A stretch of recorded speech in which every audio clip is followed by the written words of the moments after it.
নমস্কার দর্শক বন্ধুরা, রয়্যাল স্পোর্টসের পর্দায় আপনাদের সকলকে স্বাগত জানাই। এই মুহূর্তে আমি দাঁড়িয়ে রয়েছি যুব ভারতী ক্রীড়াঙ্গনে। রাত পোহালেই এএফসি চ্যাম্পিয়ন্স লিগ 2 এর প্রিলিমিনারি রাউন্ডের গুরুত্বপূর্ণ ম্যাচে, যোগ্যতা নির্ণায়ক ম্যাচে কুয়েতের ক্লাব আল আরবির মুখোমুখি হতে চলেছে ইস্টবেঙ্গল। শেষ মুহূর্তের প্রস্তুতি সারল আন্তোনিও লোপেজ হাবাসের দল। ট্যাকটিক্যালি আল আরবির তুলনায় অনেকটা পিছিয়ে থাকলেও আত্মবিশ্বাসের সঙ্গে ঘরের মাঠে লড়াই করে জয় ছিনিয়ে নিতে মরিয়া লাল হলুদ ব্রিগেড। তবে লড়াইটা কতটা কঠিন হবে সেটা হয়তো কালকের ম্যাচ দেখলে বোঝা যাবে, কারণ শক্তির বিচারে অবশ্যই এগিয়ে থাকবে কুয়েতের ক্লাব আল আরবি। তারা সম্পূর্ণ নিজেদের শক্তি নিয়েই মাঠে নামতে চলেছে, যেখানে হয়তো প্রথম একাদশে থাকতে পারে 5 বিদেশি ফুটবলার। তবে ইস্টবেঙ্গল শিবিরে কিন্তু সেই বিদেশি সংখ্যা নেই, শুধুমাত্র 3 বিদেশি নিয়েই দল গড়ার শক্তি রয়েছে আন্তোনিও লোপেজ হাবাসের। নাচোর মতো ফুটবলারকে ভারতে নিয়ে এলেও তিনি কিন্তু চোটের কারণে এই ম্যাচটা খেলতে পারছেন না। এফিয়ং তিনি এখনও পর্যন্ত ভারতে এসে উপস্থিত হননি। ক্রিস ইকোনমিডিস তিনি কিন্তু পুরো ম্যাচ খেলার মতো জায়গায় নেই, হয়তো তাকে দ্বিতীয়ার্ধে ব্যবহার করা হতে পারে। ফলে শুধুমাত্র মোহাম্মদ রশিদ এবং দানি রামিরেজকে প্রথম একাদশে রেখেই দল গড়বেন আন্তোনিও লোপেজ হাবাস। আজ শেষ মুহূর্তের অনুশীলনে নিজেদের চাপ কাটাতেই ফুটবলাররা ব্যস্ত। একটা টেনশনের চূড়া স্রোত যেন বইছে ইস্টবেঙ্গল শিবিরে, কারণ তারা তাদের ঘরের মাঠে খেলবে, যেখানে নিজেদের সমর্থকরা গ্যালারি ভরাবে। সেখানে যদি কুয়েতের ক্লাব আল আরবিকে তারা হারাতে না পারে, তাহলে কিন্তু বিষয়টা আরও কঠিন হয়ে যাবে। যদিও এসিএল 2 এর মূল পর্বে জায়গা করে নিতে না পারলেও এফসি চ্যালেঞ্জ লিগ খেলার সুযোগ রয়েছে ইস্টবেঙ্গলের সামনে, কিন্তু সেই চ্যালেঞ্জ পূরণ করার আগে অবশ্যই আন্তোনিও লোপেজ হাবাসের লক্ষ্য থাকবে যে মূল পর্বে জায়গা করে নেওয়া, এসিএল 2 এর মূল পর্বে খেলা।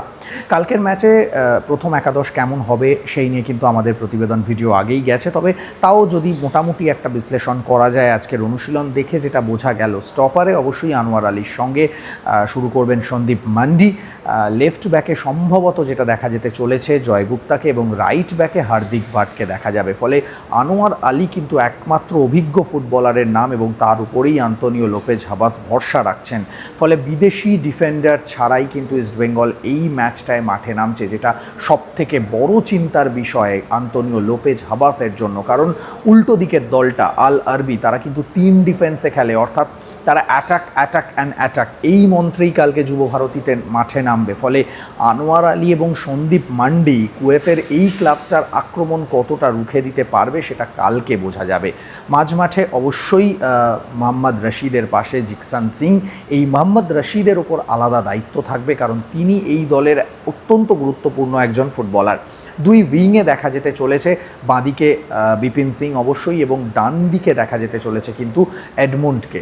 মাঝমাঠে যেখানে ঠিক রশিদ এবং জিকসান খেলবেন, তার ঠিক উপর থেকে খেলবেন দানি রামিরেজ, কারণ দানি রামিরেজের উপর দলের আক্রমণের ভর কেন্দ্রটা চাপানো হবে। এবং দানি রামিরেজ এমন একজন ফুটবলার, তিনি কিন্তু বক্সের বাইরে থেকে দূরপাল্লার শটে গোল করতে পারেন, তার উপর গোল স্কোরিংয়ের দায়িত্বটা দেওয়া হবে। এবং রশিদ আর দানি রামিরেজের মধ্যে একটা কানেকশন বিল্ড আপ হচ্ছে, এই কানেকশানটা যদি কালকের ম্যাচে কোথাও কাজে লাগানো যায়, তাহলে কিন্তু আন্তোনিও লোপেজ হাবাস সাকসেসফুল হতে পারেন। তবে যে জায়গাটা সমস্যা সেটা হলো স্ট্রাইকিং লাইনে একেবারে মূল জায়গায়, আক্রমণের মূল কেন্দ্রবিন্দুতে খেলবেন জ্যাসিন্টিকে কিন্তু প্রচুর সুযোগ নষ্ট করছেন, এটা অবশ্যই চিন্তার বিষয়। এবং বিদেশি স্ট্রাইকারহীন অবস্থায় ইস্টবেঙ্গল আল আরবির বিরুদ্ধে মাঠে নামছে। এই মানে বিদেশি স্ট্রাইকারহীন থাকা এবং বিদেশি ডিফেন্ডারহীন থাকা, মানে দলের মূল দুটো জায়গা, যে দুটো জায়গার ওপর ব্যালেন্সটা নির্ভর করে একটা দল কতটা শক্তিশালী, সেখানেই কিন্তু বিদেশি ফুটবলার নেই। এবং এএফসি চ্যাম্পিয়ন্স লিগ 2 এর প্রিলিমিনারি রাউন্ড খেলতে নামছে ইস্টবেঙ্গল, যেখানে জিততে না পারলে কিন্তু সোজা চলে যেতে হবে এএফসি চ্যালেঞ্জ লিগে, যেটা গতবারেও ইস্টবেঙ্গল খেলেছিল। কিন্তু লক্ষ্য অবশ্যই এই ম্যাচটা জিতে এএফসি চ্যাম্পিয়ন্স লিগ 2 এর মূল পর্বে জায়গা করে নেওয়া। এখন দেখার আন্তোনিও লোপেজ হাবাসের পরিকল্পনায় ইস্টবেঙ্গল কি পারবে আল আরবিকে এই ম্যাচটা হারিয়ে এসিএল 2 এর মূল পর্বে জায়গা করে নিতে। চলুন এক নজরে দেখে নেওয়া যাক আজ ইস্টবেঙ্গল অনুশীলনের টুকরো কিছু মুহূর্ত।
যুব ভারতী ক্রীড়াঙ্গন থেকে সৌরভ মুখার্জি, রে স্পোর্টস।